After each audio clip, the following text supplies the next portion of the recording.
तुलसी पूर्व जन्म में एक लड़की थी जिसका नाम वृंदा था। राक्षस कुल में जन्मी यह बच्ची बचपन से ही भगवान विष्णु की भक्त थी। जब वह बड़ी हुई तो उनका विवाह राक्षस कुल में ही दानवराज जलंधर से संपन्न हुआ। राक्षस जलंधर समुद्र से उत्पन्न हुआ था। वृंदा बड़ी ही पतिव्रता स्त्री थी, सदा अपने पति की सेवा किया करती थी। एक बार देवताओं और दानव में युद्ध हुआ। जब जलंधर युद्ध पर जाने लगे तो वृंदा ने कहा, स्वामी आप युद्ध पर जा रहे हैं, आप जब तक युद्ध में रहेंगे मैं पूजा में बैठकर आपकी जीत के लिए अनुष्ठान करूंगी। जब तक आप नहीं लौट आते हैं मैं अपना संकल्प नहीं छोड़ूंगी। जलंधर तो युद्ध में चला गया और वृंदा व्रत का संकल्प लेकर पूजा में बैठ गई। इसके व्रत के प्रभाव से देवता भी जलंधर को ना हरा सके। सारे देवता जब हारने लगे तो विष्णु जी के पास पहुँचे और सभी ने भगवान से प्रार्थना की। भगवान बोले कि वृंदा मेरी परम भक्त है, मैं उससे छल नहीं कर सकता। इस पर देवता बोले कि भगवान दूसरा कोई उपाय हो तो बताए, लेकिन हमारी मदद जरूर करे। इस पर भगवान विष्णु ने जलंधर का रूप धरा और वृंदा के महल में पहुंच गए। वृंदा ने जैसे ही अपने पति को देखा तो तुरंत पूजा में से उठ गई और उनका चरणों को छू लिया। इधर वृंदा का संकल्प टूटा, उधर युद्ध में देवताओं ने जलंधर को मार दिया और उसका सिर काटकर अलग कर दिया। जलंधर का कटा हुआ सिर जब महल में आ गिरा तो वृंदा ने आश्चर्य से भगवान की ओर देखा, जिन्होंने जलंधर का रूप धर रखा था। इस पर भगवान विष्णु अपने रूप में आ गए पर कुछ बोल न सके। वृंदा ने कोपित होकर भगवान को श्राप दे दिया कि वे पत्थर के हो जाए। इसके चलते भगवान तुरंत पत्थर के हो गए। सभी देवताओं में हाहाकार मच गया। देवताओं की प्रार्थना के बाद वृंदा ने अपना श्राप वापस ले लिया। इसके बाद वे अपने पति का सिर लेकर सती हो गई। उनकी राख में से एक पौधा निकला। तब भगवान विष्णु जी ने उस पौधे का नाम तुलसी रखा और कहा कि मैं इस पत्थर रूप में ही रहूंगा, जिसे शालिग्राम के नाम से तुलसी जी के साथ ही पूजा जाएगा। इतना ही नहीं, उन्होंने कहा कि किसी भी शुभ कार्य में बिना तुलसी जी के भोग मैं स्वीकार नहीं करूंगा। तभी से ही तुलसी जी की पूजा होने लगी। एक नगर में एक गरीब ब्राह्मण अपनी पत्नी के साथ रहता था। वह भिक्षा मांगकर अपना जीवन गुजारता और भगवान की पूजा में लगा रहता था। वह उतनी ही भिक्षा मांगता जिससे उसके और उसके परिवार का पेट भर सके। उस नगर का राजा बहुत धनवान और ब्राह्मणों का आदर करने वाला था। राजा किसी भी ब्राह्मण को अपने महल से खाली हाथ नहीं जाने देता था। दूर दूर से ब्राह्मण राजा के पास आते और मुंह मांगा दान लेकर आशीर्वाद देते हुए चले जाते। एक दिन ब्राह्मण की पत्नी ने ब्राह्मण से कहा कि दूर दूर के ब्राह्मण राजा से मनचाहा दान लेकर चले जाते हैं और तुम यहाँ के यहाँ एक दिन भी राजा के पास नहीं गए। जन्म भर कंगाली कहाँ तक झेलूं? आज तुम जाओ और राजा से कुछ मांग कर लाओ। ब्राह्मण ने अपने पत्नी को समझाते हुए कहा कि तू तो बावरी है, हमें धन की क्या जरूरत, हमें इतना तो मिल जाता है जिससे हम अपना पेट भर सके, और राजा का धन अच्छा नहीं होता, वो हमें नहीं लेना चाहिए। ब्राह्मण की पत्नी जीत पर आ गई और बोली, मैं तुम्हारी एक भी बात नहीं सुनने वाली हूँ। कब तक हम कंगाली में जीते रहेंगे? तुम तो रोज माला लेकर बैठ जाते हो। अपने बच्चे को क्या खिलाए और क्या पहनाए? जब बच्चे दूसरे बच्चों को पहनते, ओढ़ते और खाते पीते दिखते हैं तो उनका मन भी ललचाता है। आज तुम राजा के पास जाओ, राजा बहुत भला व्यक्ति है, वो हमें जरूर मुंह मांगा दान देगा। मजबूर होकर ब्राह्मण राजा के महल की ओर चल दिया, पर राजा उस समय महल में नहीं था। ब्राह्मण को वापस लौटना पड़ा। दूसरे दिन ब्राह्मण की पत्नी ने ब्राह्मण को फिर से महल भेजा, परंतु राजा फिर महल में नहीं मिला। तीसरे दिन राजा महल में मिल गया और उसने ब्राह्मण का स्वागत किया और उसे आसन पर बैठाया और 2 दिन ना मिलने पाने के लिए क्षमा भी मांगी। राजा ने कहा, मैं आपकी क्या सेवा कर सकता हूँ? ब्राह्मण ने कहा, जो मैं मांगू वो आप दे सकेंगे? राजा ने कहा, हाँ हाँ कहिए, मैं आपकी क्या सेवा कर सकता हूँ? ब्राह्मण ने निवेदन किया कि महाराज, मैं कुछ और नहीं चाहता, बस आप मुझे अपने पसीने की कमाई से 4 पैसे दान में दे दीजिए। ब्राह्मण की बात सुनकर राजा चौंक गया और सोचने लगा, खजाने में बहुत सारा धन पड़ा है, पर मेरी मेहनत की एक कौड़ी भी नहीं है। राजा ने ब्राह्मण से कहा, आप मुझे 1 दिन का समय दे, मैं कल आपको अपना मुंह मांगा दान दे दूंगा। ब्राह्मण को जब खाली हाथ देखा तो पत्नी बोली, क्या हुआ? राजा ने कुछ नहीं दिया। ब्राह्मण बोला, राजा ने कल देने के लिए कहा है। ब्राह्मण की पत्नी सोचने लगी, शायद इन्होंने बहुत सारा धन मांगा होगा और राजा को इसकी व्यवस्था करने में समय लग रहा होगा, इसीलिए कल बुलाया है। दूसरी ओर राजा ने अपने राजसी कपड़े बदलकर फटे पुराने कपड़े पहने और मजदूर जैसा वेश बना लिया। जब राजा की पत्नी ने देखा और कारण पूछा तो राजा ने सब कुछ बताया। रानी बोली, मैं भी आपके साथ चलूंगी। राजा के हाँ कहने पर रानी भी पुरानी साड़ी पहनकर आ गई। इस प्रकार राजा रानी मजदूरी के तलाश में शहर निकले। लोहारों के मोहल्ले में जाकर राजा ने आवाज लगाई, किसी को मजदूर चाहिए? मजदूर। आखिर एक लोहार ने उन्हें बुला लिया, जो पहिए पर हल चढ़ाने की तैयारी कर रहा था। उसने राजा से कहा, देखो, तुम्हें पहले खलात धोकनी पड़ेगी और जब आग आ जाए तो उसके बाद घन पिटना होगा। फिर रानी की ओर देखा और कहा, तुम्हें कुएं से पानी लेकर हौदी भरनी पड़ेगी और कोयले वाले घर से कोयला लेकर मिट्टी में डालना होगा। तुम दोनों को दिन भर में 2-2 आने मिलेंगे। अगर काम पसंद हो तो बोलो, नहीं तो अपना रास्ता चलो। राजा रानी लोहार के बताए काम को करने लगे। राजा खलात धोकने लगा, पर उससे काम ठीक से नहीं हो पा रहा था। लोहार नाराज होकर राजा को ठीक से काम करने के लिए कहता। राजा जैसे तैसे अपना काम करने लगा। रानी भी कुएं से पानी भरकर लाने लगी। रानी के हाथ में फफोले पड़ गए। किसी तरह बड़ी कठिनाइयों से उसने पानी का हौज भरा। उसके बाद रानी कोयला लाकर भट्टी में डालने लगी। कोयला भरने से रानी के गोरे हाथ और कपड़े काले हो गए। भट्टी में आग आने पर लोहार ने पात भट्टी में से निकालकर पहिए पर जमाई और एक घन अपने हाथ में लेकर और एक राजा के हाथ में देकर कहा, देखो, बारी बारी से घन इस पर पटकना, हाथ इधर उधर ना होने पाए। राजा जोर जोर से घन पटकने लगा, लेकिन उसका निशाना ठीक नहीं बैठता था। कभी घन हाल पर गिरता तो कभी पहिए पर। मजदूरों का ये हाल देखकर लोहारी बड़बड़ाते हुए आई और लोहार से कहने लगी, तुमने कहाँ से ये नौसिखिए मजदूर काम पर लगाए हैं? इनसे काम नहीं होगा। यह सस्ते मजदूर तुम्हारे सब काम बिगाड़ देंगे।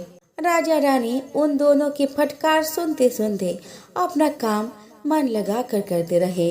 घन पटकते पटकते राजा का शरीर पसीने से तर हो गया और जोर जोर से सांस चलने लगी।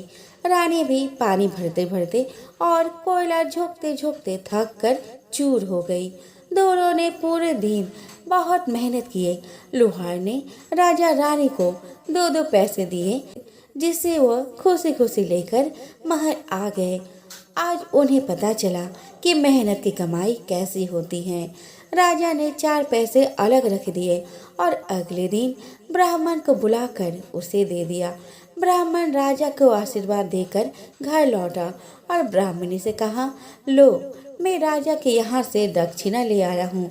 ब्राह्मणी खुश होकर दौड़ती हुई आई, पर जब उसने 4 पैसे देखे तो वो ठिठक कर रह गई और उन्हें दूर फेंक दिया। वो जल भूनकर ब्राह्मण से बोली, तुम जैसे दरिद्र से राजा के यहाँ जाकर भी कुछ न मांगा गया, शर्म भी नहीं आती है।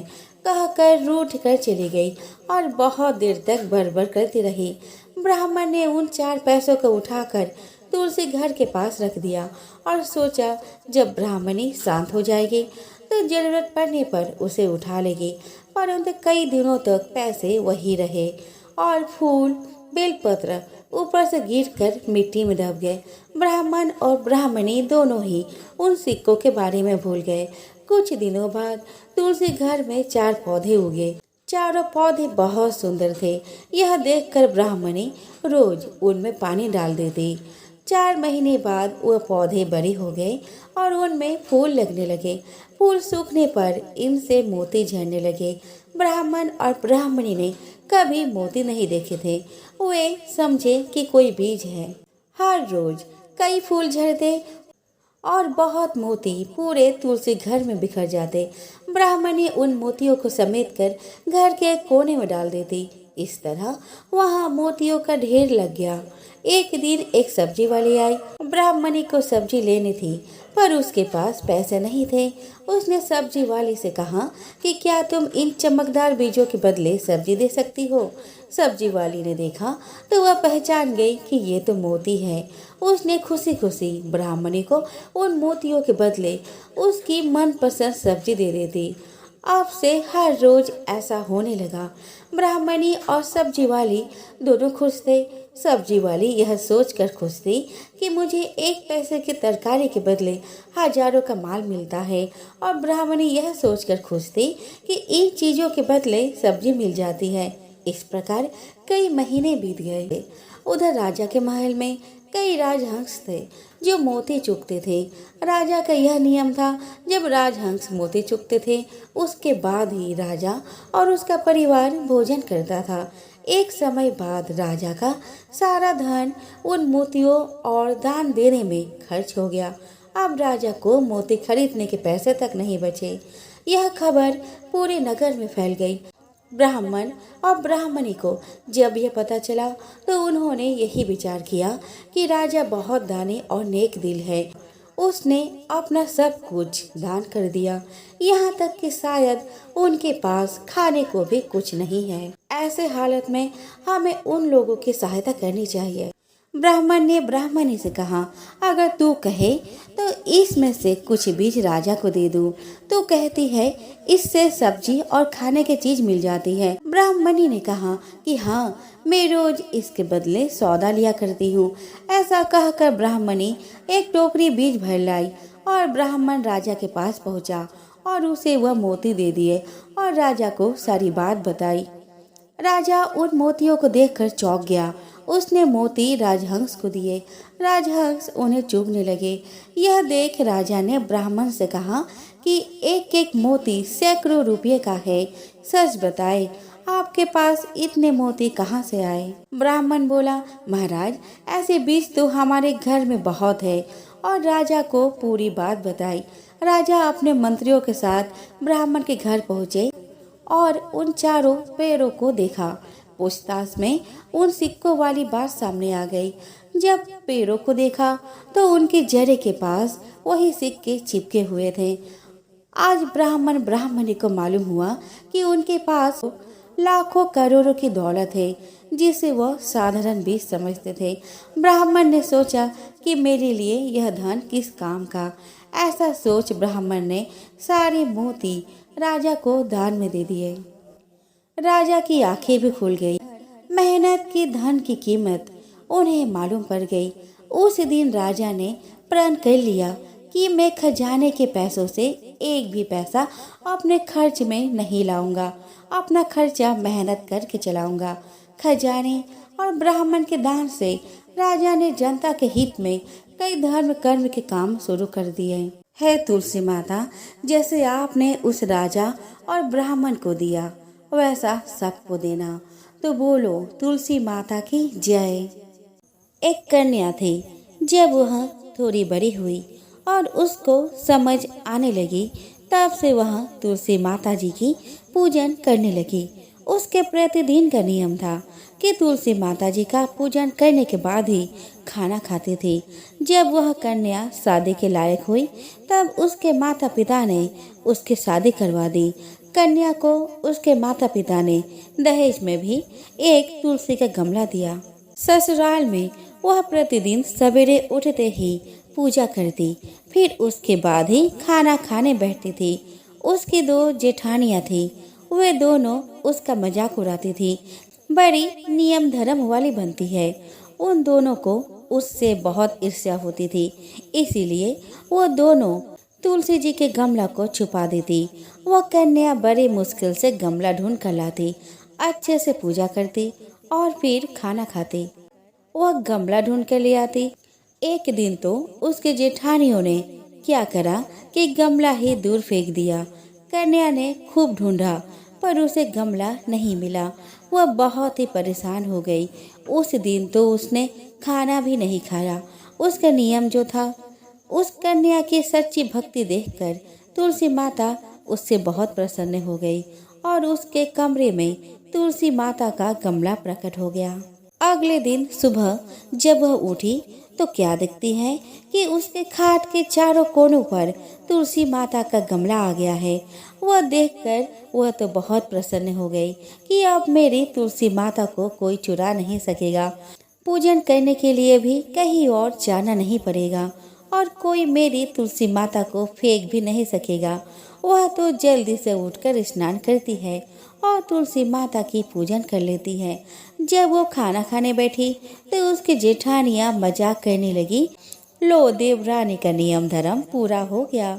उससे पूछती है कि तुलसी जी की पूजा कर ली क्या।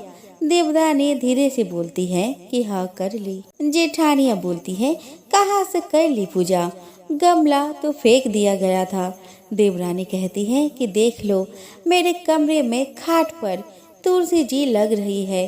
जेठानियां बहुत शर्मिंदा हुई और बोली कि देवरानी, तेरी भक्ति सच्ची है। हमने तुझे बहुत परेशान किया, हमें माफ कर दो। देवरानी उन्हें माफ कर देती है। हम भी तुलसी माता जी से यही प्रार्थना करते हैं कि हे तुलसी माता, जैसे कृपा आपने देवरानी पर करी वैसे ही हम सब पर करना। एक परिवार में ननद भाभी रहती थी। ननद अभी कुंवारी थी। वह तुलसी की बड़ी सेवा करती थी, पर भाभी को यह सब फूटी आँख नहीं सुहाता था।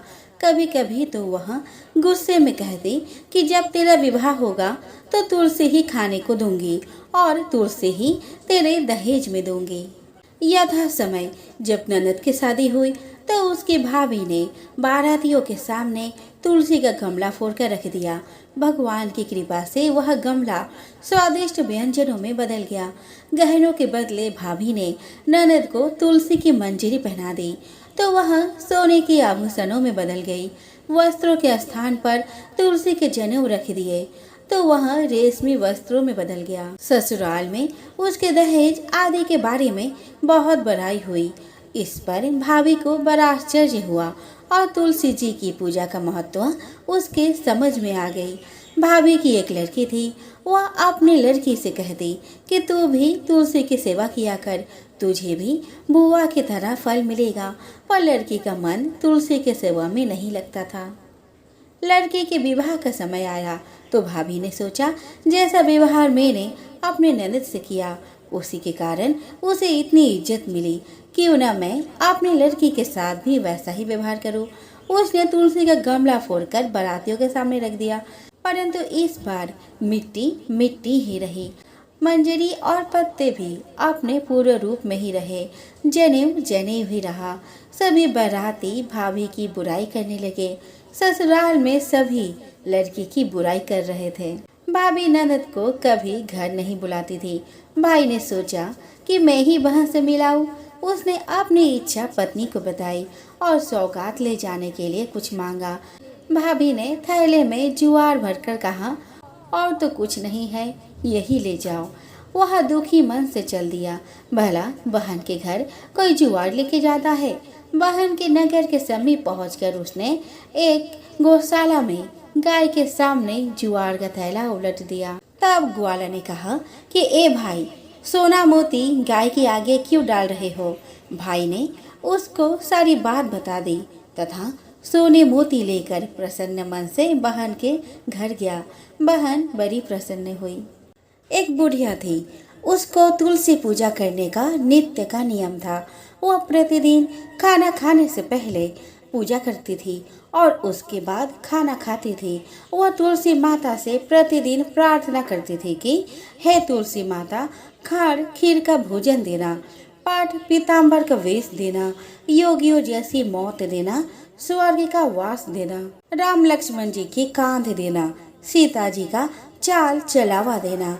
यह सुनकर तुलसी जी सूखे सूखे रह रहे थे। राम लक्ष्मण उधर से निकल रहे थे तो उन्होंने पूछा कि तुलसी जी कि आप सूखे सूखे क्यों रह रही हो।